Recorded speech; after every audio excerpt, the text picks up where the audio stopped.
미국 국방부의 긴급 경고가 중동을 뒤흔들고 있습니다. 사우디는 한국과의 방산 계약을 취소하라. 미국과 이란이 전면전을 불사하며 제3차 중동 전쟁의 공포가 덮친 가운데 리야드 왕궁은 인류 역사상 가장 충격적인 동맹 교체를 단행했습니다. 우리는 한국을 선택한다. 미국의 전시 상황에서 한국을 선택한 대가는 참혹했습니다. 70년 우방 미국이 보복을 예고했고 영국과 프랑스까지 적이 되었습니다. 그런데도 무함마드 빈 살만은 단 한 발자국도 물러서지 않았습니다. 도대체 왜 하필 한국이었을까요? 그 질문에 사우디가 내놓은 단 한마디에 전 세계가 경악했습니다. 당신들은 전쟁을 팔았지만 한국은 생존을 설계했습니다. 바로 그 순간 미국의 중동 방산 70년 독점 체제가 산산조각 나기 시작했습니다. 그런데 진짜 충격적인 건 그 다음이었습니다. 새벽 3시 15분 리야드 외곽 지하 80m에 위치한 방공사령부 지휘 통제실의 공기는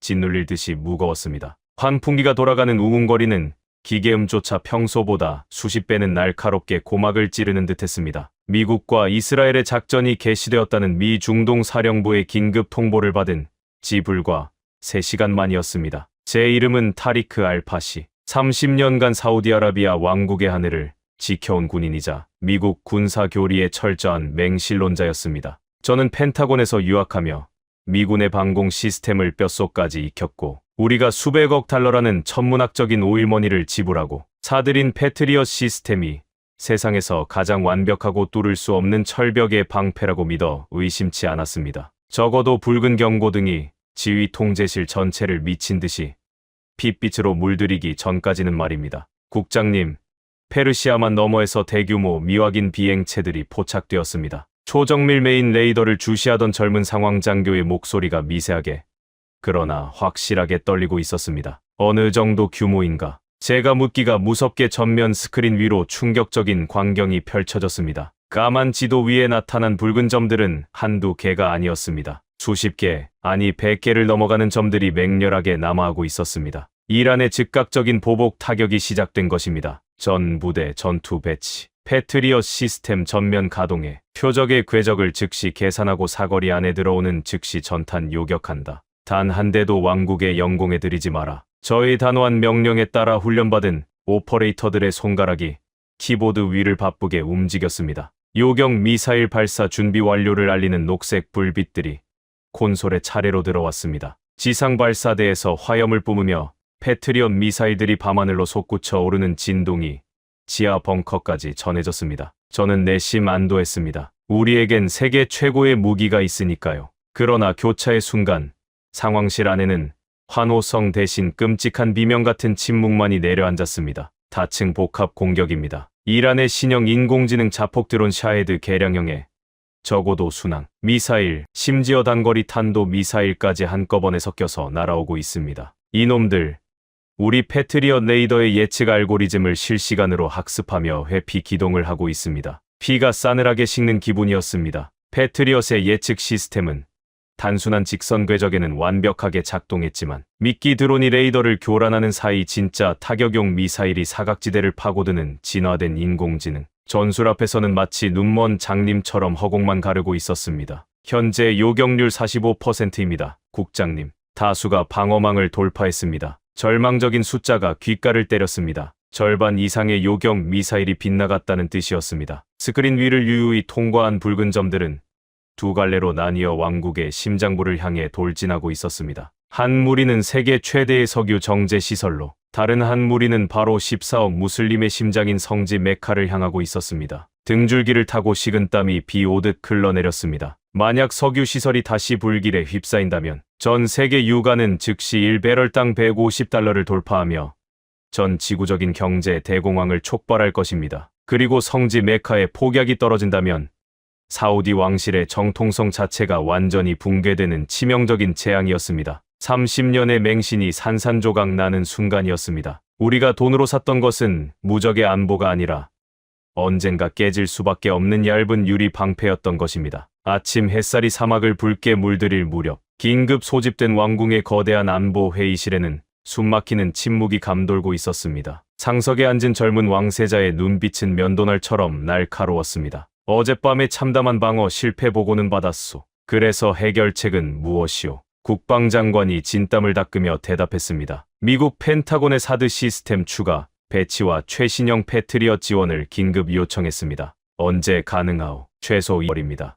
전하. 순간 회의실의 공기가 얼어붙었습니다. 왕세자가 주먹으로 육중한 원목 테이블을 내리쳤습니다. 24개월? 농담하는 거요? 우리가 국가 안보를 위해 미국에 매년 쏟아붓는 돈이 도대체 얼마요? 재무장관이 기어들어가는 목소리로 덧붙였습니다. 작년에만 780억 달러어치를 구매했습니다.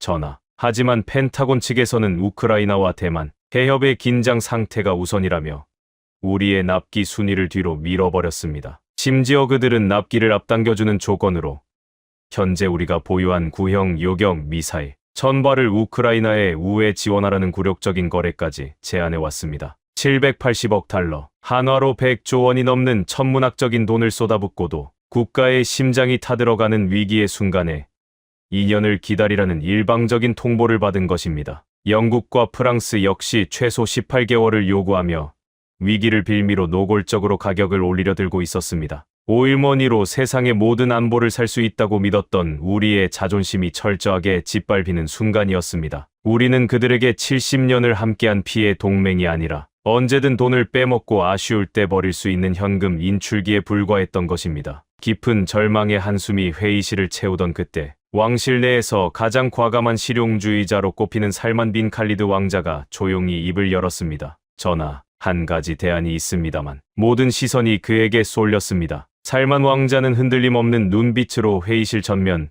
스크린에 낯선 무기 체계의 사진 한 장을 띄웠습니다. 단 석 달. 이 나라라면 석 달 안에 우리 하늘을 완벽하게 막아줄 수 있습니다. 가격은 미제의 70% 수준에 폴란드 실전에서 기록한 요격률은 무려 97.8%입니다. 미국도 유럽도 불가능하다고 고개를 저었던 일을 단 석 달 만에 해내겠다는 그 이름에 저는 제 귀를 의심할 수밖에 없었습니다. 방산의 불모지라고 여겼던 아시아의 한 나라, 바로 한국의 천궁 시스템이 사우디 왕국의 심장부에서 처음으로 그 존재감을 드러내는 순간이었습니다. 과연 한국이라는 낯선 나라는 콧대 높은 서방, 강대국들도 실패한 이 끔찍한 모래 지옥에서 우리를 구원할 완벽한 해답을 쥐고 있었을까요? 한국의 천궁 시스템입니다. 살만 빈 칼리드 왕자의 그 한마디가 안보 회의실의 차가운 대리석 바닥 위로 떨어졌을 때 육중한 원목 테이블 주변에는 그야말로 숨막히는 정적이 내려앉았습니다. 780억 달러라는 천문학적인 오일머니를 쏟아붓고도 미국으로부터 2년을 기다리라는 치욕적인 통보를 받은 직후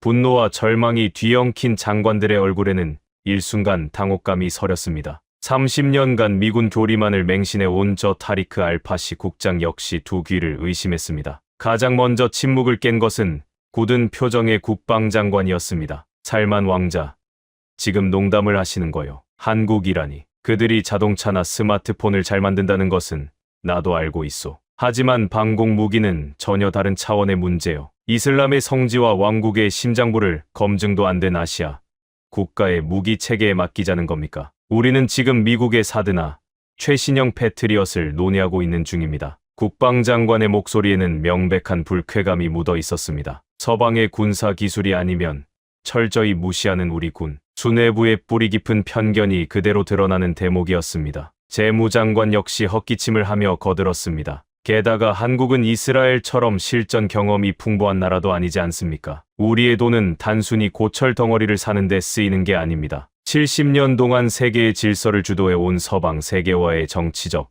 외교적 보험금이나 마찬가지란 말입니다. 당장 눈앞의 위기가 급하다고 해서 그런 변방에 무기를 들여온다면 워싱턴이 어떻게 나오겠습니까? 가뜩이나 우크라이나 문제로 예민한 펜타곤이 우리에 대한 무기 부품 공급을 완전히 끊어버릴 수도 있습니다. 그들의 반박은 지극히 현실적이고 날카로웠습니다. 저 역시 마음속으로는 장관들의 말에 동의하고 있었습니다. 비록 어젯밤 패트리엇이 이란에 들어온 때 앞에서 처참하게 뚫리긴 했지만 그렇다고 해서 한 번도 경험해보지 못한 아시아의 무기를 대안으로 삼는다는 것은 너무나도 위험한 도박으로 보였기 때문입니다. 하지만 살만 왕자는 장관들의 쏟아지는 비난 앞에서도 단 한치의 흔들림이 없었습니다. 오히려 그의 입가에는 차가운 미소마저 번지고 있었습니다. 그는 천천히 자리에서 일어나 손에 들고 있던 스마트 패드를 조작했습니다. 전면의 거대한 스크린에 띄워져 있던 미국의 사드 미사일 재원이 사라지고 낯선 형태의 다기능 레이더와 수직 발사대 사진이 나타났습니다.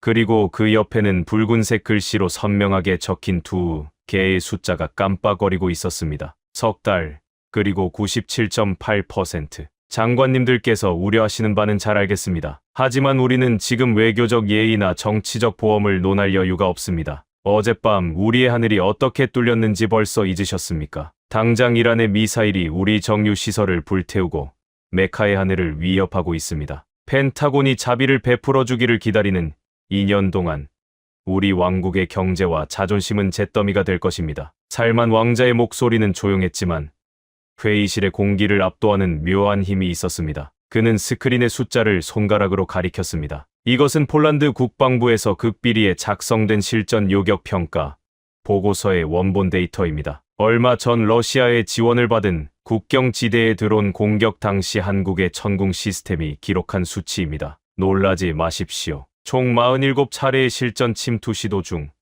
천궁은 46대를 공중에서 완전히 산산조각냈습니다. 요격률 97.8%. 반면 같은 기간 동일한 지역에 배치되어 있던 미군의 패트리엇은 러시아의 강력한 전자전 교란의 레이더가 먹통이 되며 80% 초반의 요격률에 머물렀습니다. 참고로 어젯밤 우리 사우디의 패트리엇은 이란의 인공지능 드론 전술 앞에서 45%라는 참담한 성적을 기록했습니다. 상황이 달랐다고 변명할 수도 있겠지만 결국 같은 미제 시스템이 적의 진화된 전술 앞에서 무릎을 꿇었다는 사실은 변하지 않습니다. 회의실이 다시 한번 웅성거리기 시작했습니다. 저 역시 눈을 뗄 수가 없었습니다. 97.8%라니. 그것도 단일 표적이 아니라 전자전, 교란이 난무하는 복잡한 실전 상황에서 만들어낸 숫자라는 것이 도무지 믿기지 않았습니다. 제가 놀란 표정으로 스크린을 뚫어지게 쳐다보자 살만 왕자가 저를 향해 고개를 돌렸습니다. 타리크 국장, 당신은 최고의 방공 전문가이니 이 의미를 잘 알 겁니다. 미국 시스템은 폐쇄적인 블랙박스 구조라 적의 새로운 교란 전술에 즉각 대응하기가 불가능에 가깝습니다. 워싱턴에 데이터를 보내고 소프트웨어 업데이트를 기다리는 데만 수개월이 걸리죠. 하지만 한국은 달랐습니다. 그들은 다중 주파수 호핑 기술이 적용된 A사 레이더를 사용해 러시아의 전파 방해를 스스로 뚫어버렸고 실시간으로 회피 궤도를 계산해냈습니다. 게다가 가격은 패트리엇의 70% 수준에 불과하고 무엇보다 단 석 달이면 사우디 영토에 포대를 전면 배치할 수 있다고 확약했습니다. 미국이 버린 우리를 한국이 구하겠다는 겁니다. 석 달 대 24개월, 97.8% 대 45%. 모든 객관적인 숫자가 한국의 무기를 선택해야 한다고 소리치고 있었습니다. 30년 동안 미제 무기만을 다뤄온 저의 굳건한 신념에 거대한 균열이 가는 소리가 들리는 듯했습니다. 성능, 가격,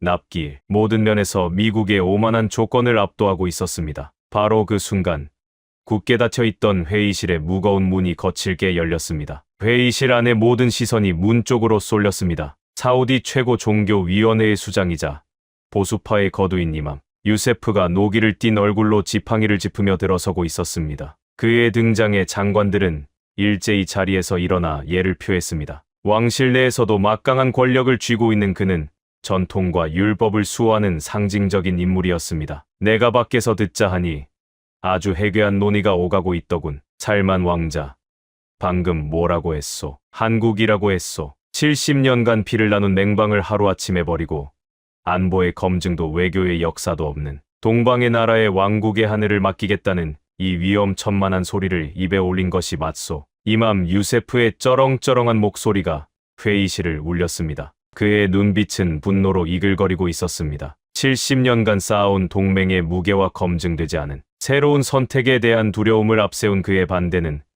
군사적 성능 차원과는 완전히 다른 정치적이고 전략적인 거대한 장벽이었습니다. 우리가 미국 무기를 써온 것은 그들과의 70년 동맹이 왕국의 안전을 보증하는 정치적, 군사적 보험이었기 때문이오. 무기 하나의 성능 수치만 보고 이 거대한 안보 동맹의 근간을 흔든다면 워싱턴은 우리를 배신자로 낙인 찍고 무기 부품 공급은 물론 정보 공유까지 완전히 끊어버릴 것이오. 그때 가서 한국이라는 나라가 미국을 대신해 왕국의 등을 지켜줄 수 있겠소. 당장 이 어리석은 계획을 철회하시오. 숨막히는 긴장감이 맴돌았습니다. 아무도 감히 원로 지도자의 분노 앞에서 입을 열지 못했습니다. 그러나 살만 왕자는 뒤로 물러서지 않았습니다. 그는 오히려 천천히 이맘 유세프에게 다가가 정중하지만 단호한 어조로 입을 열었습니다. 존경하는 이맘이시여, 거의 한 세기 전 우리의 위대한 건국 국왕께서 왕국을 통일하실 때 쓰셨던 소총이 어느 나라 것이었는지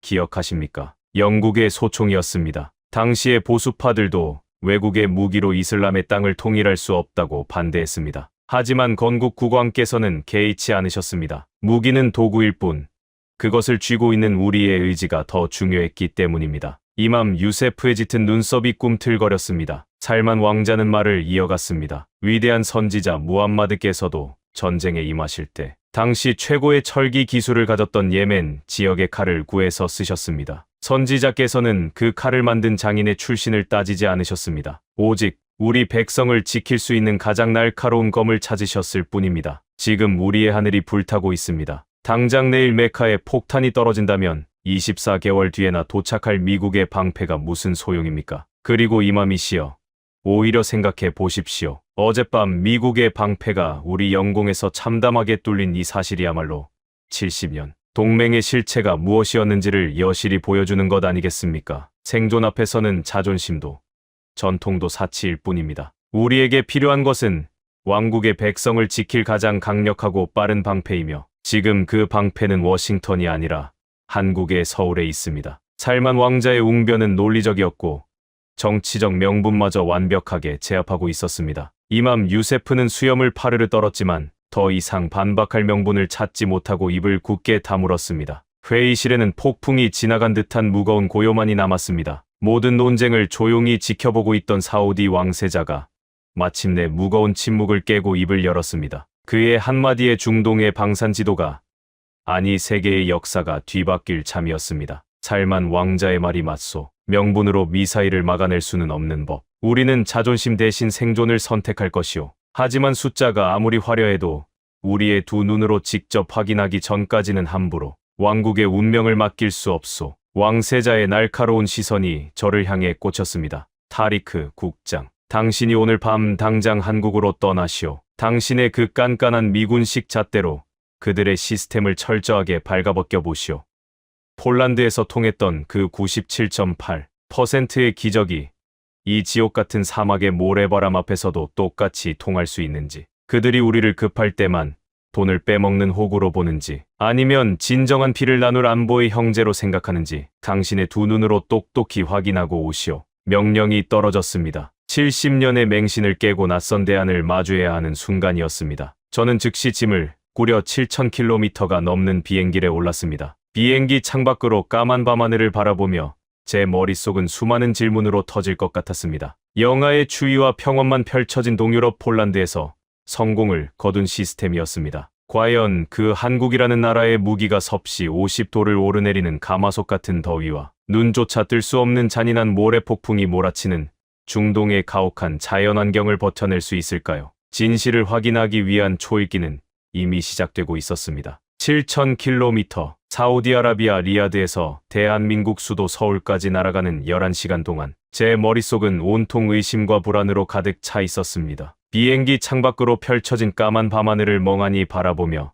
저는 수없이 같은 질문을 되뇌었습니다. 24개월을 부른 미국의 오만함을 꺾기 위해 왕세자께서 쥔 카드가 하필 아시아의 작은 나라라니. 아무리 폴란드 실전에서 97.8%라는 경이로운 숫자를 기록했다고 한들 영하의 눈보라가 치는 동유럽의 환경과 섭씨 50도를 오르내리며 기계의 뼛속까지 파고드는 중동의 모래 지옥은 완전히 다른 세상이었습니다. 저는 철저하게 깐깐한 미군식 잣대로 그들의 시스템을 발가벗겨 모순을 찾아내리라 다짐하며 인천국제공항에 첫 발을 내디뎠습니다. 아흘란 와 사흘란, 타리크 국장님, 먼 길 오시느라 고생 많으셨습니다. 공항 귀빈실 문이 열리고 저를 맞이한 사람은 한국 방산업체의 중동 총괄을 맡고 있는 백승민 전무였습니다. 40대 중반의 다부진 체격을 가진 그는 저를 보자마자 완벽한 아랍어 억양으로 인사를 건넸습니다. 저는 순간 귀를 의심했습니다. 지난 30년간 미 국방부의 펜타곤 관리들이나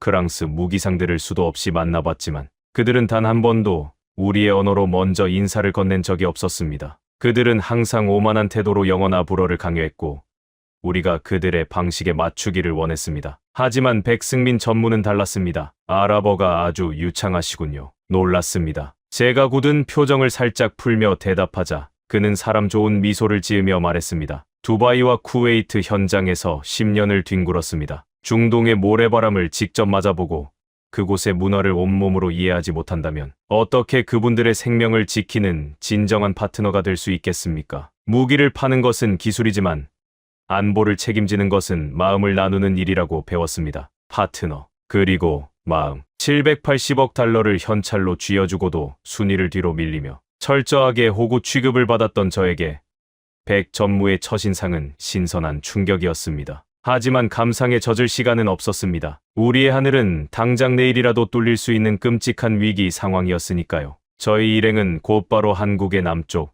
거대한 방산공단이 자리한 창원으로 향했습니다. 철통 같은 보안을 뚫고 한화의 생산 라인 내부에 들어선 순간 아시아 무기에 대해 가지고 있던 저의 마지막 편견마저 산산조각 나고 말았습니다. 제 눈앞에는 낡고 영세한 조립 공장이 아니라 수백 대의 첨단 로봇팔과 수천 명의 엘리트 엔지니어들이 일사불란하게 움직이는 거대하고 숨막히는 최첨단 테크노밸리가 펼쳐져 있었습니다. 이곳이 바로 천궁 시스템의 심장, A사 레이더와 요격 미사일의 최종 조립 라인입니다. 현재 폴란드 수출 물량을 소화하면서도 사우디아라비아의 긴급 요청에 대비해 이미 생산 라인을 2배로 증설해 24시간 불가동하고 있습니다. 백 전무의 안내를 받으며 저는 입을 다물 수 없었습니다. 거대한 육각형의 레이더, 돔이 조립되는 과정을 지켜보던 저는 날카로운 질문을 던졌습니다. 백 전무님, 솔직히 묻겠습니다. 당신들의 A사 레이더가 폴란드의 추위와 러시아의 전자전을 이겨냈다는 것은 서류로 잘 보았습니다. 하지만 중동은 다릅니다. 우리 사우디의 여름은 섭씨 55도를 가볍게 넘깁니다. 게다가 눈에 보이지 않는 미세한 모래먼지가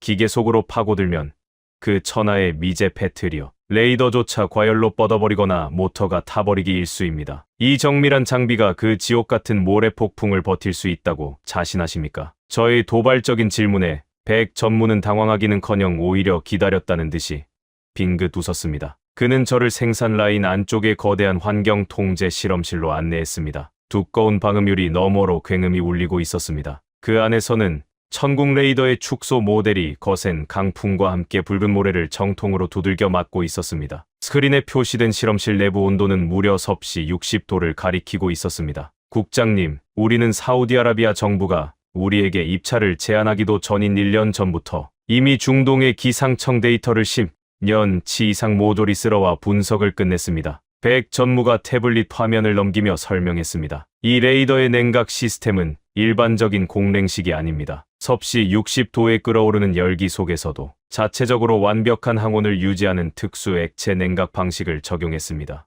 또한 사막의 미세먼지를 막기 위해 M1 에이브람스 전차 엔진에 들어가는 것보다 훨씬 촘촘한 0.1 마이크론 단위의 다중 나노 필터를 장착했습니다. 모래 폭풍이 사흘 밤낮을 불어닥쳐도 레이더의 탐지 거리는 단 1%도 줄어들지 않습니다. 우리는 한국에서 쓰던 무기를 색깔만 사막색으로 칠해서 팔려는 것이 아닙니다. 오직 사우디아라비아의 가혹한 하늘만을 위해 처음부터 뼈대까지 새로 설계한 맞춤형 무기입니다. 순간 제 뒤통수를 망치로 강하게 얻어맞은 듯했습니다. 미 국방부는 언제나 자신들의 표준 규격을 우리에게 강요했습니다. 패트리엇에 모래가 껴서 고장이 나면 그들은 환경에 맞게 무기를 개선해주는 대신 비싼 교체용 부품을 수백 개씩 강제로 떠넘기며 장사를 했습니다. 그런데 이 한국인들은 우리가 부탁하기도 전에 우리의 고통을 연구하고 우리의 환경에 완벽하게 들어맞는 기술적 해답을 이미 완성해 놓고 있었던 것입니다. 하지만 놀라움은 여기서 끝이 아니었습니다. 소프트웨어 시연실로 자리를 옮긴 후 저는 제 방공군인 인생 30년을 송두리째 뒤바꾸는 충격적인 제안을 마주하게 되었습니다. 젊은 한국인 수석 엔지니어가 대형 스크린에 이란제 샤헤드 인공지능 드론의 비행 패턴 시뮬레이션을 띄웠습니다. 국장님, 미국 시스템을 운용하시면서 가장 답답하셨던 점이 무엇입니까? 아마도 적의 새로운 전술이나 회피 기동이 발견되었을 때 그것을 레이더에 즉각 업데이트하지 못하고 워싱턴의 승인과 패치를 몇 달씩 기다려야 했다는 점일 것입니다. 이른바 미국식 블랙박스 통제 정책이죠. 수석 엔지니어의 말은 제 가슴 깊은 곳에 응어리를 정확히 찌르고 있었습니다. 미국은 시스템의 핵심 소스 코드를 철저하게 블랙박스 안에 숨겨두었습니다. 우리가 그들의 시스템을 보호하기 위해 나사 하나만 임의로 풀러도 즉각 보증이 무효가 된다며 협박하기 일쑤였습니다. 내 나라를 지키는 무기인데도 우리는 철저히 통제받는 노예와 같았습니다. 하지만 한국은 다릅니다. 백 전무가 엔지니어에게 고개를 끄덕이자 화면 위로 복잡한 알고리즘 트리와 소스 코드가 투명하게 펼쳐졌습니다. 우리는 사우디군에게 천궁 시스템의 오픈 아키텍처, 즉 소프트웨어의 기본 뼈대 구조를 개방할 것입니다. 이란이 내일 당장 새로운 드론을 만들어 공격해 온다 해도 사우디의 엔지니어들이 직접 이 소스 코드를 만져서 새로운 요격, 알고리즘을 단 하루 만에 레이더에 심을 수 있습니다. 우리는 시스템을 팔고 떠나는 장사꾼이 아닙니다. 사우디가 스스로의 힘으로 하늘을 지킬 수 있도록 기술의 열쇠를 넘겨드리는 것입니다. 기술의 열쇠, 스스로 지킬 수 있는 힘. 그 말을 듣는 순간 제 가슴 깊은 곳에서 뜨거운 무언가가 울컥하고 치밀어 올랐습니다. 그날 저녁 공장 시차를 마치고 백 전무와 마주 앉은 자리에서 저는 솔직한 심정을 털어놓았습니다. 백 전무님, 왜 이렇게까지 하는 겁니까? 당신들은 훌륭한 무기를 만들었고 비싸게 팔아먹을 수도 있습니다. 핵심 기술을 쥐고 흔들면 우리가 평생 당신들에게 의존하게 만들 수도 있죠. 미국이나 유럽이 지난 70년간 우리에게 해왔던 것처럼 말입니다. 백 전무는 잠시 창밖의 화려한 서울 야경을 바라보았습니다. 그리고 아주 낮고 진중한 목소리로 입을 열었습니다. 타리크 국장님, 불과 70여 년 전 저희 한국은 참혹한 전쟁으로 이 땅의 모든 것이 잿더미가 되었던 나라입니다. 총 한 자루, 대포한 문을 스스로 만들지 못해 강대국들의 바짓가랑이를 붙잡고 피눈물을 흘리며 무기를 구걸해야만 했죠. 내 나라의 목숨줄을 남의 나라 손에 쥐어주고 처분만을 기다려야 하는 그 처절한 비참함을 우리 한국인들은 그 누구보다 뼛속 깊이 알고 있습니다. 그의 눈빛은 진실했습니다. 한치의 거짓도 섞이지 않은 피눈물을 흘려본 자만이 가질 수 있는 묵직한 진정성이었습니다. 우리가 피땀 흘려 이 방산 기술을 일궈낸 이유는 다시는 남에게 우리의 생존을 구걸하지 않기 위해서입니다. 그리고 사우디아라비아 역시 지금 그런 벼랑 끝에 서 있다는 것을 알고 있습니다. 친구가 벼랑 끝에 서 있을 때 밧줄의 가격을 흥정하거나 밧줄 묶는 법을 숨기는 것은 도리가 아니지요. 우리는 사우디가 과거의 한국처럼 남에게 휘둘리지 않고 당당히 스스로 일어서기를 바랍니다. 그것이 바로 한국이 무기를 수출하는 방식이자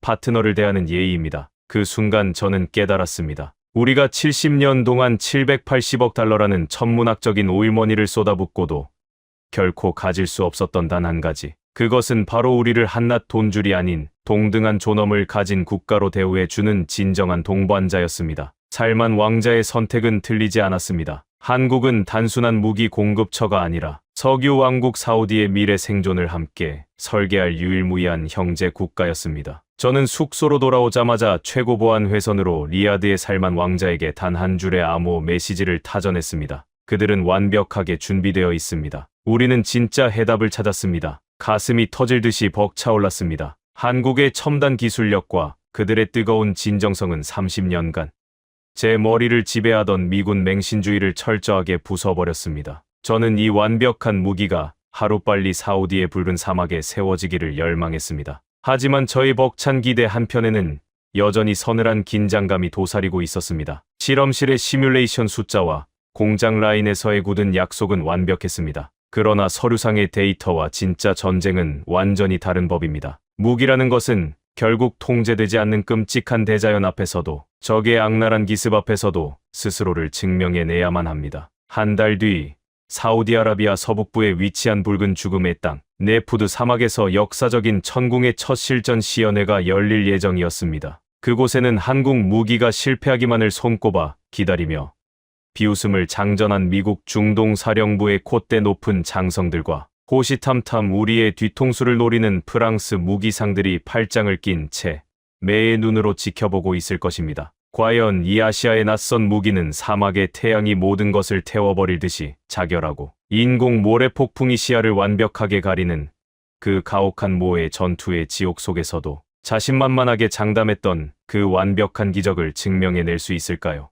중동의 70년 낡은 질서가 무너질지 아니면 또다시 오만한 서방의 발밑에 무릎을 꿇을지 결정될 운명의 카운트다운이 마침내 사막의 붉은 모래 위에서 시작되고 있었습니다. 한국 창원 공장에서 돌아온 지 한 달 뒤 사우디아라비아 북서부에 위치한 붉은 죽음의 땅 네프드 사막. 이곳에서 마침내 왕국의 운명을, 아니 중동 전체의 방산 지도를 송두리째 뒤바꿀 역사적인 천궁의 첫 실전 시연회가 열렸습니다. 오전 10시가 채 되지 않은 시간이었지만 태양은 이미 사막의 모래를 이글이글 끓어오르게 만들며 기온을 섭씨 48도까지 끌어올리고 있었습니다. 숨을 들이마실 때마다 폐부 깊숙한 곳까지 불덩이가 들어오는 듯한 끔찍한 열기였습니다. 가만히 서 있기만 해도 전투복 안으로 땀이 비 오듯 쏟아졌습니다. 사막 한가운데 설치된 거대한 차양막 아래에는 전 세계 15개국에서 날아온 고문단과 방산업체 대표들이 속속 자리를 잡고 있었습니다. 그 중에서도 단연 눈에 띄는 것은 가장 상석을 차지하고 앉아있는 미 국방부 펜타곤의 중동 담당 차관보 리처드 벤스였습니다. 그는 팔짱을 낀 채 거만한 미소를 지으며 사막 한가운데 배치된 한국의 천궁 발사대와 레이더를 삐딱한 시선으로 훑어보고 있었습니다. 그의 옆에는 우리에게 18개월의 대기 시간과 30%의 바가지 할증을 요구했던 프랑스 탈레스사의 아시아 중동 총괄 임원이 자리를 함께하고 있었습니다. 타리크 국장, 굳이 이런 불쾌한 사막 한가운데까지 우리를 부른 이유가 뭡니까? 아시아의 장난감이 뜨거운 모래밭에서 어떻게 녹아내리는지 구경시켜주려고 부른 겁니까? 리처드 벤스가 시가를 입에 문 채 빈정거렸습니다. 그의 목소리에는 불쾌감과 오만함이 가득했습니다. 펜타곤의 그 뛰어난 분석가들은 한국이 폴란드에서 거둔 성적을 그저 운이 좋았던 탓이라고 평가하더군요. 러시아의 낡은 드론 몇 개 잡았다고 해서 이란의 최신형 다층 복합 미사일을 막아낼 수 있다고 생각한다면 큰 오산입니다. 이 가마솥 같은 사막에서는 전원을 켜자마자 모터가 타버릴 텐데 말이죠. 사우디가 70년 맹방의 조언을 무시하고 지게 어린 반항을 한 대가가 얼마나 처참한지 오늘 두 눈으로 똑똑히 확인하게 될 겁니다. 그의 비아냥거림에 주변에 앉아있던 유럽의 방산업자들도 킬킬거리며 동조했습니다. 제 주먹에는 절로 힘이 들어갔습니다. 저 역시 한국에서 그들의 완벽한 기술력을 두 눈으로 확인하고 돌아왔지만 정작 이 살인적인 사막 한가운데 덩그러니 놓인 천궁 시스템을 보니 일말의 불안감이 엄습하는 것은 어쩔 수 없었습니다. 바로 그때 단상 위로 뚜벅뚜벅 걸어 올라간 한화의 백승민 전무가 마이크를 잡았습니다. 그의 표정에는 긴장감이라고는 전혀 찾아볼 수 없는 마치 잘 짜인 교향곡의 지휘자 같은 여유가 넘쳐 흘렀습니다. 신사 숙녀 여러분, 그리고 존경하는 살만 빈 칼리드 왕자 전하, 지금부터 대한민국이 사우디아라비아 영공의 완벽한 수호를 위해 특별히 제작한 천궁의 첫 번째 실전 요격 시연을 시작하겠습니다. 첫 번째 테스트는 극한 환경 극복 능력입니다. 백 전무의 신호가 떨어지자 사막 한가운데 설치된 거대한 인공 모래 폭풍 발생 장치 6대가 굉음을 내며 돌아가기 시작했습니다. 순식간에 붉은 모래바람이 하늘을 덮으며 차양막 앞에 가시거리를 탄 10m 앞도 보이지 않는 완벽한 암흑의 지옥으로 만들어버렸습니다. 모래 알갱이들이 차양막 유리를 때리는 소리가 마치 기관총 소리처럼 요란하게 울려 퍼졌습니다. 말도 안 돼. 저런 모래 폭풍 속에서는 세계 최고의 미군 레이더도 15% 이상 탐지 거리가 줄어듭니다. 저건 자살 행위입니다. 프랑스 대표가 어리둥절한 표정으로 중얼거렸습니다. 지금 시야가 완전히 차단된 사막 너머에서 가상의 적 드론이 발사되었습니다. 모니터를 주목해 주십시오. 백 전무의 여유로운 목소리와 함께 대형 스크린에 천궁의 A사 레이더가 보내오는 실시간 탐지 화면이 떠올랐습니다. 밖은 한 치 앞도 보이지 않는 붉은 폭풍의 소용돌이였지만 천궁의 심장은 전혀 요동치지 않았습니다. 한국에서 보았던 그 나노 필터와 특수 액체 냉각 시스템이 섭씨 60도에 육박하는 과부하를 완벽하게 제어하고 있었습니다. 표적 발견. 거리 89km, 고도 3000m. 오퍼레이터의 보고와 함께 스크린에 선명한 붉은 점이 깜빡였습니다. 모래 폭풍은 천궁의 A사 레이더에 단 1%의 장애물도 되지 못했던 것입니다. 요격 미사일 발사. 990. 땅을 뒤흔드는 진동과 함께 거대한 불기둥이 모래 폭풍을 뚫고 하늘로 솟구쳐 올랐습니다. 10여 초의 숨막히는 침묵이 흐른 뒤 시커먼 모래구름 너머 높은 하늘에서 눈부신 섬광과 함께 거대한 폭발음이 사막을 뒤흔들었습니다. 첫 번째 표적, 완벽하게 명중했습니다. 차양막 안에서는 숨을 들이켜는 소리가 여기저기서 터져 나왔습니다. 리처드 벤스 차관보의 입에 물려있던 시가가 미세하게 떨리고 있었습니다. 하지만 백승민 전무는 담담하게 다음 지시를 내렸습니다. 놀라기에는 이릅니다. 방금 보여드린 것은 준비 운동에 불과하니까요. 이제 진짜 메인 이벤트를 보여드리겠습니다. 지난번 사우디의 심장부를 노렸던 이란의 다층 복합 공격. 시나리오를 1%의 오차도 없이 그대로 재현하겠습니다. 그 말이 떨어지기가 무섭게 상황실 전체에 비상 사이렌이 날카롭게 울려 퍼졌습니다. 스크린 위로 지옥 같은 숫자의 붉은 점들이 일제히 쏟아져 들어오기 시작했습니다. 지상 50m로 땅에 바짝붙어 날아오는 순항, 미사일 4발, 예측 불가능한 지그재그 회피 기동을 하며 레이더를 교란하는 12대의 샤헤드, 인공지능 드론 무리, 그리고 설상가상으로 그 혼란의 틈을 타 대기권 밖으로 치솟았다가 무서운 속도로 수직, 낙하하는 단거리 탄도 미사일까지. 제가 한 달 전 지하 벙커에서 겪었던 패트리엇을 완벽하게 바보로 만들어버렸던 바로 그 끔찍하고 악랄한 전술이었습니다. 제 심장이 다시 쿵쾅거리기 시작했습니다. 이 극단적인 복합 공격을 한 번의 시스템으로 전부 막아낸다는 것은 현대 방공 무기의 한계를 시험하는 일이었기 때문입니다. 타겟 동시 포착, 다중 주파수 호핑 가동, 적 전자전 교란 무력화 완료, 인공지능 요격 알고리즘, 타겟 우선순위 계산 완료. 전궁은 당황하지 않았습니다. 미국의 시스템이 혼란에 빠져 허공에 미사일을 낭비했던 것과 달리 한국의 방패는 스스로 생각하고 있었습니다. A사 레이더가 순식간에 수십 개의 표적을 분석하더니 가장 위협적인 탄도 미사일과 기만용 드론을 정확하게 분리해냈습니다. 전탄 발사, 타타타타, 수직 발사대에서 8발의 미사일이 1초의 오차도 없이 연속으로 하늘로 뿜어져 올라갔습니다. 사막의 뜨거운 공기를 찢어발기는 엄청난 파열음이 고막을 터뜨릴 듯이 울렸습니다. 수직으로 치솟은 요격 미사일들은 공중에서 각자의 표적을 향해 맹렬하게 궤도를 꺾으며 날아갔습니다. 하늘은 거대한 불꽃놀이의 장으로 변했습니다. 가장 높은 고도에서 거대한 물덩이가 터지며 탄도 미사일이 공중 분해되었고, 그와 동시에 지면을 기어오던 순항 미사일들이 사막의 모래 언덕에 처박히며 연쇄 폭발을 일으켰습니다. 마지막으로 교란 기동을 하던 12대의 드론, 무리마저 도망칠 틈도 없이 그물을 덮어 씌운 듯이 완벽하게 격추되었습니다. 전 표적, 단 한 기의 생존도 없이 100% 요격 완료했습니다. 완벽한 침묵. 그 오만했던 15개국 참관단이 모여있는 차양막 안에는 바늘 떨어지는 소리조차 들리지 않을 만큼 끔찍한 정적이 흘렀습니다. 이것은 단순한 군사 시연이 아니었습니다. 지난 70년 동안 미국과 유럽이 만들어 놓았던, 그들이 아니면 절대 불가능할 것이라고 굳게 믿게 만들었던 견고한 방산 독점의 벽이 아시아의 작은 나라에 의해 산산조각 나는 혁명의 현장이었습니다. 리처드 벤스 차관보의 얼굴은 잿빛으로 변해 있었습니다. 그는 자리에서 벌떡 일어나며 당황한 기색을 감추지 못했습니다. 이건 말도 안 됩니다. 무언가 조작된 것이 틀림없소. 어떻게 단일 포대가 저런 복합 타격을 동시에 막아낸단 말이오. 그의 발악에 가까운 부정에 이번에는 살만 빈 칼리드 왕자가 차가운 썩소를 지으며 마이크를 넘겨받았습니다. 조작이라니요.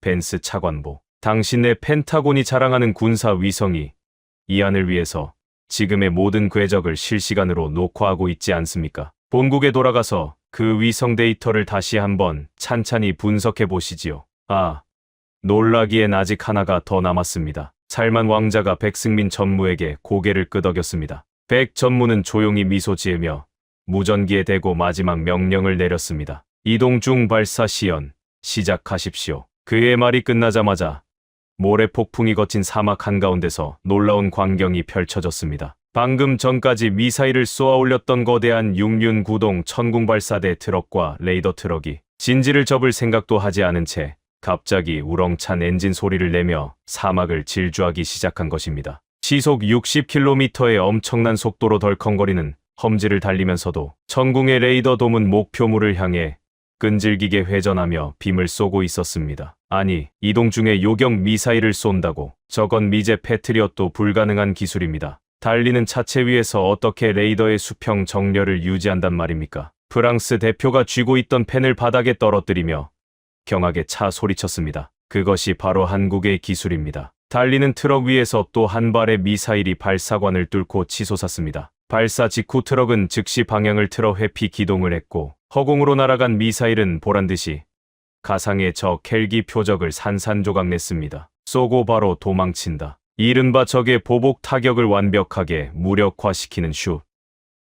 스쿠트 기술이 중동 사막 한가운데서 완벽하게 구현된 것입니다. 모든 시연이 끝나는 순간 사우디아라비아 국방부 장관과 수많은 군 수뇌부 장성들이 자리를 박차고 일어나 기립박수를 쏟아내기 시작했습니다. 저 타리크 국장 역시 뜨거운 눈물을 삼키며 미친 듯이 박수를 쳤습니다. 우리가 드디어 진정한 하늘의 방패를 찾아낸 것입니다. 살만 빈 칼리드 왕자는 굳어버린 미국과 프랑스 대표단을 향해 단호하고도 역사적인 한마디를 내던졌습니다. 사우디아라비아 왕국은 오늘부로 차세대 방공 시스템 사업의 최종 승자로 대한민국의 천궁을 공식 채택합니다. 첫 번째 도입 규모는 12개 포대, 총 48억 달러 규모이며 약속대로 석 달 이내에 사우디 심장부에 전력 배치를 시작할 것입니다. 48억 달러, 한화 6조 원이 넘는 엄청난 금액의 계약이 펜타곤 고위 관리의 눈앞에서 아시아 국가의 손에 쥐어지는 순간이었습니다. 서방의 군사 기술이 아니면 안 된다고 고집하던 원로 지도자와 늙은 장관들의 편견도 네푸드 사막의 모래바람과 함께 완벽하게 증발해버렸습니다. 계약서에 서명이 이루어지는 그 짧은 순간 리처드 벤스 차관보의 위성 전화기에 불이 나기 시작했습니다. 백악관과 펜타곤이 발칵 뒤집힌 것입니다. 하지만 그들은 아직 사태의 심각성을 완전히 깨닫지 못하고 있었습니다. 사우디아라비아 왕국이 쏘아 올린 이 48억 달러짜리 충격적인 계약은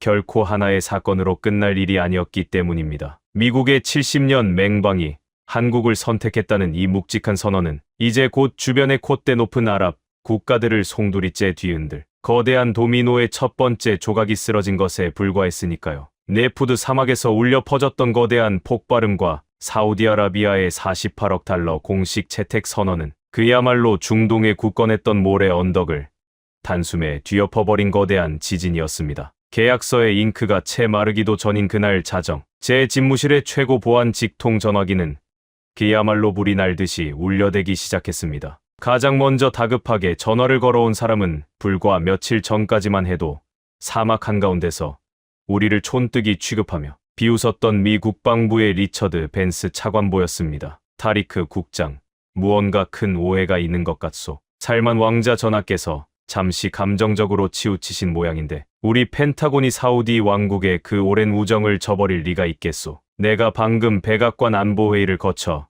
국방장관의 특별 승인을 직접 받아냈소. 당신들이 요구했던 최신형 패트리엇 납기일을 1에서 12달로 대폭 단축해 주겠소. 게다가 가격도 원래 부르던 금액에서 특별히 30%나 깎아주는 폭탄 할인을 제공하겠소. 아시아의 그 조잡한 장난감 계약은 당장 파기하고 내일 아침 리야드에서 다시 서명합시다. 불과 한 달 전 우리가 국가의 존망을 걸고 무릎을 꿇다시피 매달렸을 때는 우크라이나와 대만을 핑계로 코웃음을 치던 자들이었습니다. 우리 영공이 당장 뚫릴 위기에 처해 피눈물을 흘릴 때는 우방의 자격을 운운하며 무기 재고를 빼앗아가려 했던 자들이 막상 거대한 오일머니가 아시아의 경쟁 국가로 넘어가고 자신들의 70년 독점 밥그릇이 깨질 위기에 처하자 부랴부랴 박앤세일을 하듯 매달리는 꼴이라니. 저는 터져나오는 실소를 억누르며 차갑게 얼어붙은 목소리로 대답했습니다. 벤스 차관보, 당신의 미국인들은 국가의 생존과 천만 백성의 목숨을 블랙프라이데이 할인 행사 정도로 생각하십니까? 당신들이 30%를 깎아주며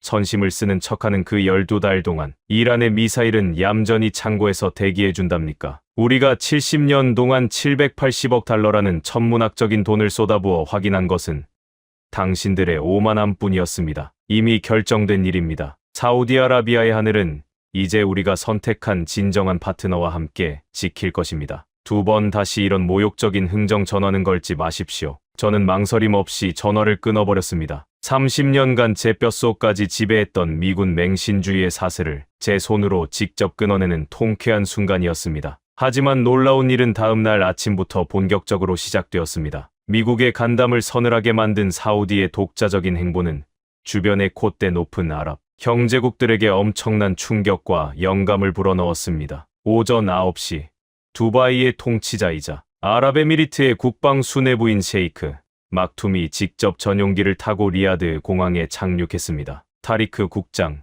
네푸드 사막에서 한국의 천궁이 보여준 기적 같은 요격 영상을 우리 정보부가 위성으로 모두 지켜보았소. 사우디가 70년 맹방을 벌이고 선택했다면 그 성능은 이미 의심할 여지가 없는 것 아니겠소. 우리 아랍에미리트 역시 펜타곤의 그 지긋지긋한 갑질에 진절머리가 나던 참요. 당장 한국의 방산 책임자와 자리를 마련해 주시오. 우리도 천궁을 원하오. 그의 방문은 시작에 불과했습니다. 사우디와 오랜 기간 껄끄러운 외교적 마찰을 빚어왔던 카타르의 국방장관조차 비밀리에 특사를 보내왔고 쿠웨이트와 바레인, 심지어 북아프리카의 군사 강국 이집트의 군 수뇌부까지 연달아 리야드로 몰려들었습니다. 그들 모두 에픽 퓨리 작전 이후 극도로 불안해진 중동의 영공을 방어하기 위해 한국의 기적 같은 무기를 애타게 원하고 있었습니다. 며칠 뒤 리야드의 최고급 호텔 비밀 회의실에서 걸프 협력 회의 소속 6개국 국방장관들과 한국 한화의 백승민 전무가 마주 앉았습니다. 테이블에 앉은 아랍의 수뇌부들은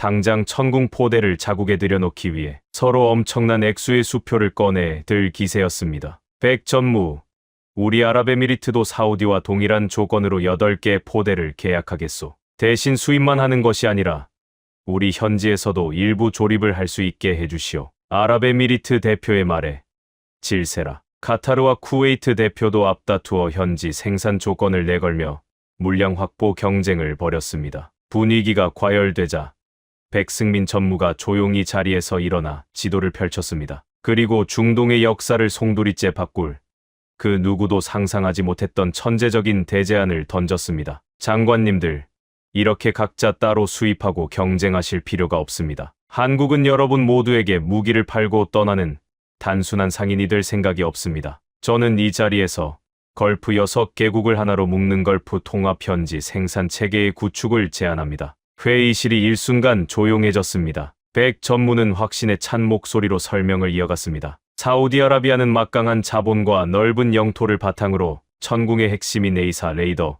기지를 맡아 생산하십시오. 정밀 기술 인프라가 뛰어난 아랍에미리트는 요격 미사일의 추진체를 조립하고 물류 중심지인 카타르와 쿠웨이트는 수직 발사대와 탄두 결합을 맡는 겁니다. 이렇게 각 국가가 부품을 나누어 현지에서 직접 생산하고 서로에게 공급한다면 여러분은 단숨에 부품 단가를 절반으로 낮출 수 있습니다. 무기를 돈 주고 사오는 단순한 수입국에서 첨단 무기를 스스로 만들어내는 완벽한 방산, 기술 생산국 연합으로 도약하는 것입니다. 한국은 이 모든 과정에 필요한 핵심 기술 이전과 엔지니어, 교육을 아낌없이 전폭 지원하겠습니다. 순간 셰이크 막툼을 비롯한 장관들의 눈빛이 경악과 환희로 번쩍였습니다. 무기 수입국에서 기술 생산국으로의 도약, 그것은 오일머니의 저주에 갇혀 기술 자립을 이루지 못했던 중동 국가들이 수십 년 동안 뼈저리게 갈망해 오던 궁극적인 꿈이었습니다. 서방 국가들은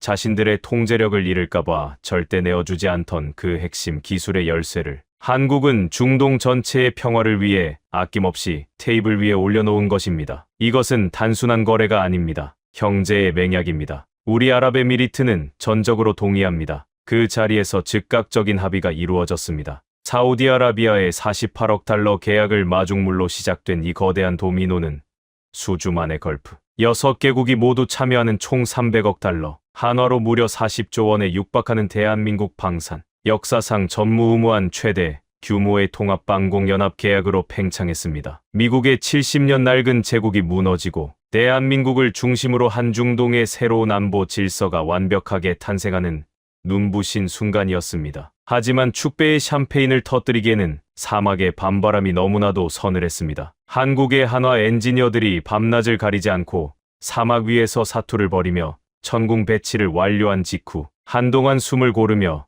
분노를 비축하고 있던 페르시아만 너머의 이란 군부에서 끔찍한 사이렌이 울리기 시작한 것입니다. 석 달간의 피땀 어린 배치 작업이 겨우 마무리된 바로 그 순간을 노리듯 중동의 하늘을 영원히 찢어버릴 듯한 이란의 진짜 대규모 보복 미사일 타격이 사우디아라비아의 심장부를 향해 맹렬하게 불을 뿜으며 날아오기 시작했습니다. 종이 위의 숫자가 아닌 수천만 명의 목숨이 걸린 피비린내 나는 진짜 전쟁의 서막이 올랐습니다. 타리크 국장님, 적의 탄도 미사일 궤적이 포착되었습니다. 이건 지난번의 간보기용 산발적 공격 수준이 아닙니다. 말 그대로 융단 폭격입니다. 이란 본토의 지상발사대 수십 곳에서 다층 복합 미사일이 일제히 불을 뿜었습니다. 리야드 지하 80m 방공사령부 상황실. 몇 달 전 패트리엇의 참담한 실패를 마주하며 지옥 같은 공포에 떨었던 바로 그 벙커였습니다. 스크린을 주시하는 상황 장교의 목소리는 다급했지만 놀랍게도 벙커 안의 공기는 과거와 달리 묘할 정도로 차분하게 가라앉아 있었습니다. 저 역시 떨리는 손으로 책상을 내리치던 과거의 나약한 군인이 아니었습니다. 저의 눈빛은 그 어느 때보다 차갑고 예리하게 전면 스크린의 붉은 점들을 노려보고 있었습니다. 그동안 사우디의 사막에는 진정한 기적이 일어나 있었습니다. 한국의 한화 엔지니어들은 우리와 약속했던 석 달이라는 불가능에 가까운 납기일을 초단위로 완벽하게 지켜냈습니다. 섭씨 50도를 오르내리는 가마솥. 더위 속에서 한국의 기술자들은 땀띠와 모래먼지를 뒤집어 쓴 채 밤낮을 가리지 않고 사우디 군인들과 함께 숙식하며 발사대를 세우고 레이더를 0점 조정했습니다. 그들의 헌신적인 땀방울 덕분에 지금 리야드와 성지 메카 그리고 핵심 정유 시설을 둘러싼 모래 언덕 위에는 미국의 패트리엇을 밀어낸 한국의 천궁 포대들이 철통 같은 다층 방어망을 형성하며 굳건히 포문을 열고 있었습니다. 이제 그들이 흘린 땀이 백승민 전무가 약속했던 97.8%의 기적이 진짜 피가 튀는 실전에서 생존을 증명해야 할 운명의 시간이 도래한 것입니다. 적의 선두 공격 편대, 고도 20km 상공에서 극초음속으로 낙하 중, 동시에 지상 10m 고도로 기어오르는 순항 미사일 20여 발 확인. 후방에서는 인공지능 샤헤드 자폭 드론 무리가 때를 지어 우리 레이더 기지를 노리고 쇄도하고 있습니다. 스크린 위로 새까맣게 몰려드는 붉은 점들의 숫자는 무려 87개.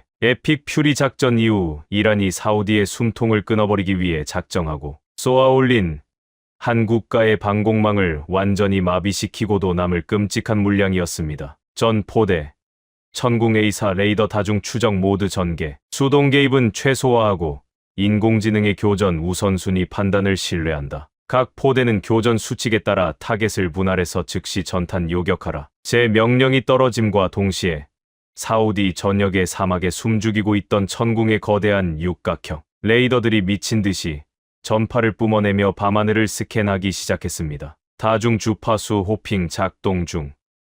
적의 전자전 교란 공격을 완벽히 무시하고 있습니다. 표적 분할 완료. 요격 미사일 발사합니다. 쾅! 지축을 뒤흔드는 엄청난 폭음과 함께 리야드 외곽의 사막에서 수십 발의 천궁 미사일이 붉은 화염을 내뿜으며 칠흑 같은 밤하늘로 솟구쳐 올랐습니다. 수직으로 발사된 한국의 미사일들은 허공에서 짧게 자세를 제어하더니 마치 먹잇감을 노리는 사나운 매처럼 각자의 표적을 향해 무서운 속도로 궤도를 꺾으며 음속을 돌파했습니다. 방공사령부의 스크린은 요격 미사일을 뜻하는 푸른 점들과 적의 미사일인 붉은 점들이 교차하는 거대한 체스판으로 변했습니다. 과거 미제 무기를 쓸 때는 이 순간마다 오발과 회피, 기동에 속아 넘어가는 궤적을 보며 피눈물을 삼켜야 했습니다. 하지만 천궁은 달랐습니다. 고고도 탄도 미사일, 직격 파괴 확인.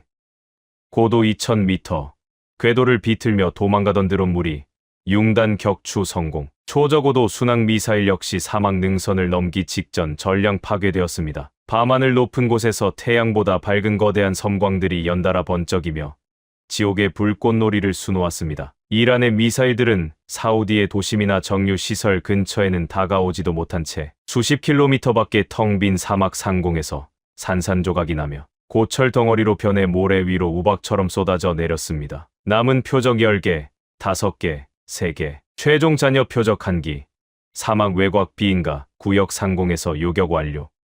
레이더 클리어. 반복합니다. 레이더 클리어. 총 87표적 중 86기 공중 격파. 나머지 1기는 추진력을 상실해 인가 지역과 완전히 무관한 사막 공터에 자연 추락했습니다. 요격률 98.8%. 인명 및 시설 피해는 완벽하게 제로입니다. 적의 마지막 위협이 사라진 순간 숨을 죽이고 모니터만 뚫어지게 바라보던 방공사령부. 벙커 안에서는 마침내 터질 듯한 환호성이 터져 나왔습니다. 젊은 장교들은 서로 부둥켜 안고 눈물을 흘렸고 통제실의 오퍼레이터들은 책상을 두드리며 알라의 이름을 외쳤습니다. 87차례의 실전 타격.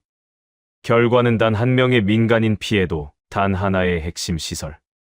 손상도 없는 기적 같은 98.8%의 완벽에 가까운 요격이었습니다. 실험실의 숫자도 네푸드 사막의 모의 훈련도 아니었습니다. 국가의 명운이 걸린 끔찍한 진짜 전쟁 한복판에서 아시아의 작은 나라가 만들어준 방패가 1,400만 사우디 국민의 목숨과 14억 무슬림의 신성한 성지를 완벽하게 지켜낸 것입니다. 저는 털썩 의자에 주저앉아 두 손으로 얼굴을 감쌌습니다. 30년의 군 생활 동안 그토록 애타게 갈망해 오던 진정한 평화와 안도감이 비로소 제 온몸을 감싸고 돌았습니다. 미국은 24개월 뒤에나 주겠다고 으름장을 놓았던 그 하늘의 평화를 한국은 단 석 달 만에 완벽한 현실로 만들어 우리 손에 쥐어주었습니다. 이날 밤의 완벽한 요격전은 단순히 미사일 몇 발을 막아낸 군사적 승리가 아니었습니다. 이란의 거대한 보복 타격이 사우디의 흠집 하나 내지 못하고 완벽하게 분쇄되었다는 사실이 전 세계로 타전되자마자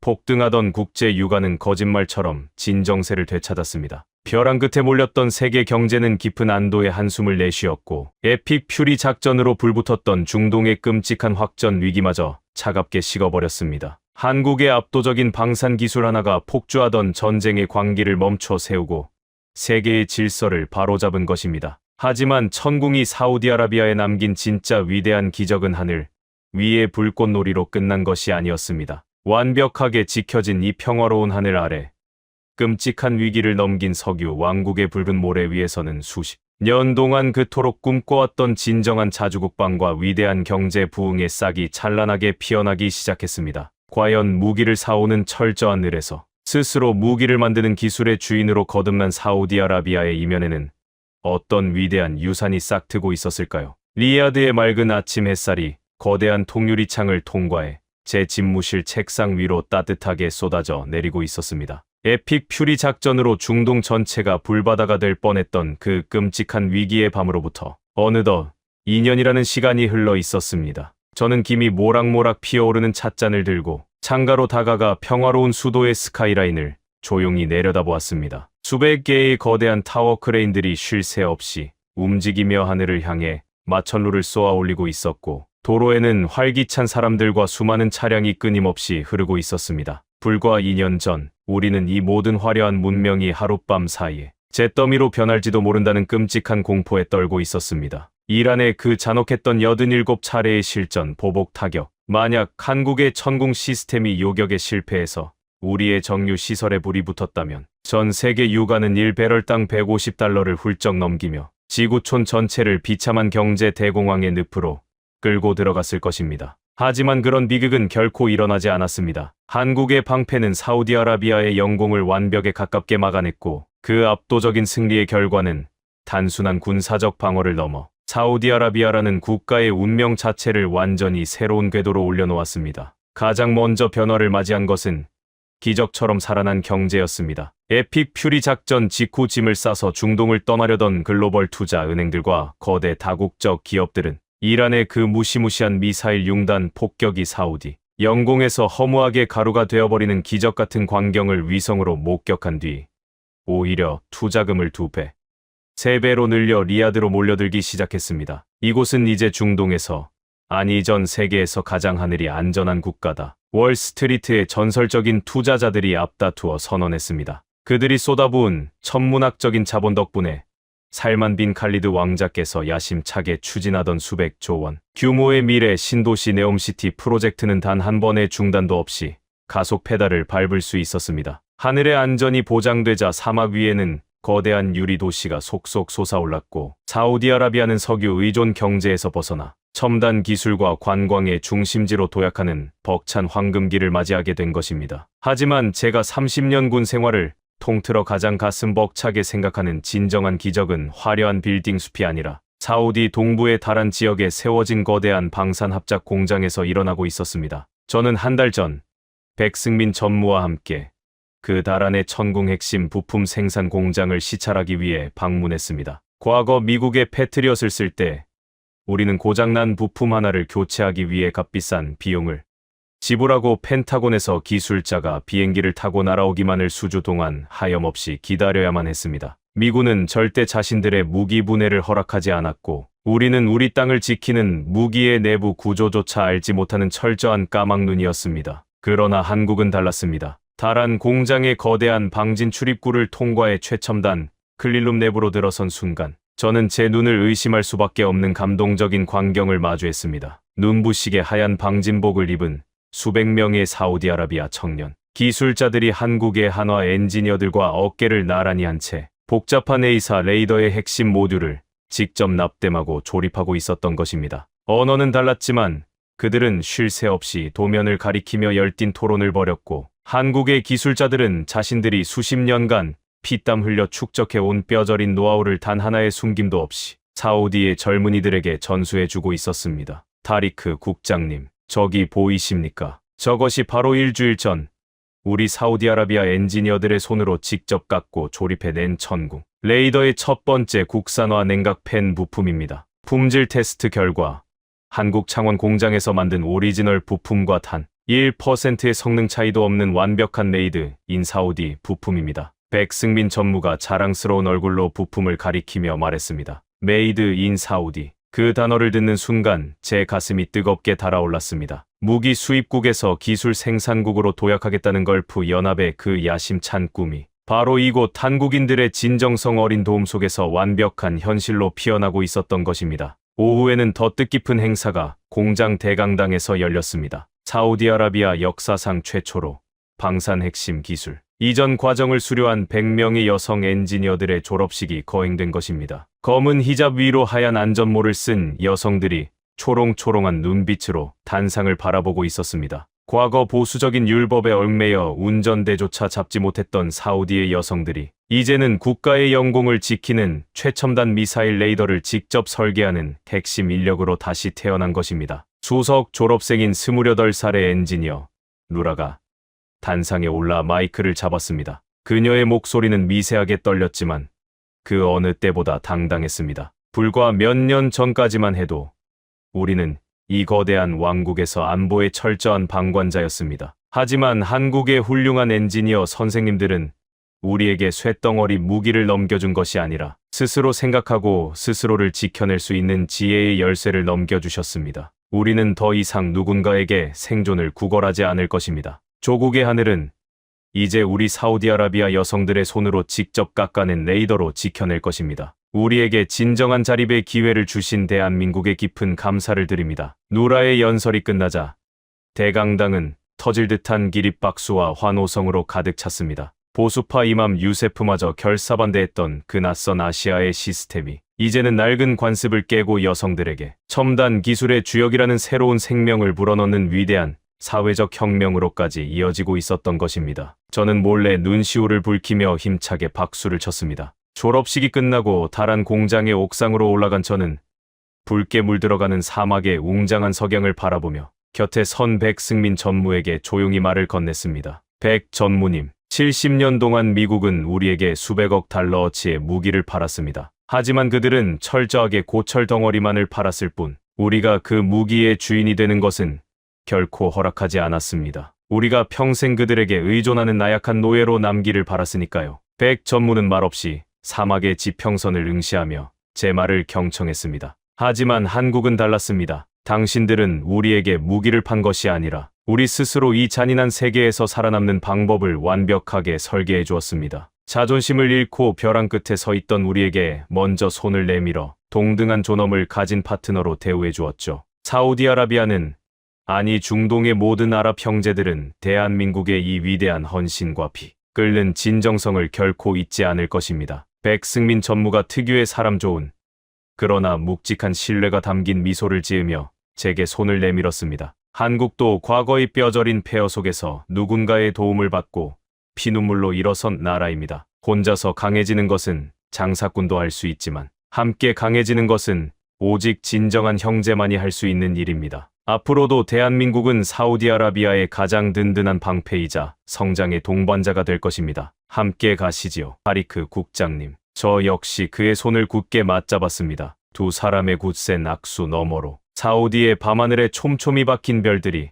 그 어느 때보다 찬란하게 반짝이고 있었습니다. 30년의 군 생활 동안 그토록 미군 교리만을 맹신하며 우물안 개구리처럼 살았던 제 자신의 과거가 부끄럽게 느껴질 만큼 한국이라는 나라는 제 인생과 조국의 운명을 송두리째 바꿔놓았습니다. 석유의 시대가 언젠가 저물지라도 우리는 더 이상 두렵지 않습니다. 780억 달러의 오만함을 거부하고 생존을 위한 실용과 진정한 파트너십을 선택했던 그 붉은 새벽의 결단, 그리고 이름 모를 아시아의 작은 나라에서 찾아온 기적 같은 방패가 있었기에 사우디아라비아 왕국의 하늘은 오늘 밤에도 단 한 치의 틈도 없이 완벽하고 평화롭게 빛나고 있습니다. 때로는 가장 이단적이고 상식 밖의 선택이 역사의 거대한 물줄기를 바꾸는 위대한 유산이 되기도 합니다. 우리의 선택이 바로 그랬습니다. 그리고 그 위대한 기적의 중심에는 모래바람보다 더 뜨거운 열정으로 생존을 설계해준 나라, 대한민국이 영원히 우뚝 서 있을 것입니다. 총 한 자루 만들지 못해 강대국의 바짓가랑이를 붙잡던 나라. 그 나라의 엔지니어들이 섭씨 60도의 모래바람을 온몸으로 맞아가며 펴낸 방패가 세계에서 가장 부유한 왕국의 심장을 지키는 궁극의 수호자가 되었습니다. 아무도 믿어주지 않았습니다. 조용히, 묵묵히, 그리고 마침내 세상에 완벽하게 증명해냈습니다. 이 이야기가 더 많은 사람의 가슴에 닿아야 한다고 생각하신다면 지금 구독과 좋아요, 그리고 공유 버튼을 눌러주십시오. 여러분의 클릭 한 번이 대한민국의 진정한 가치를 전 세계에 알리는 큰 힘이 됩니다. 가슴이 뜨거워지셨다면 댓글창에 긍지 2 글자만 남겨주십시오.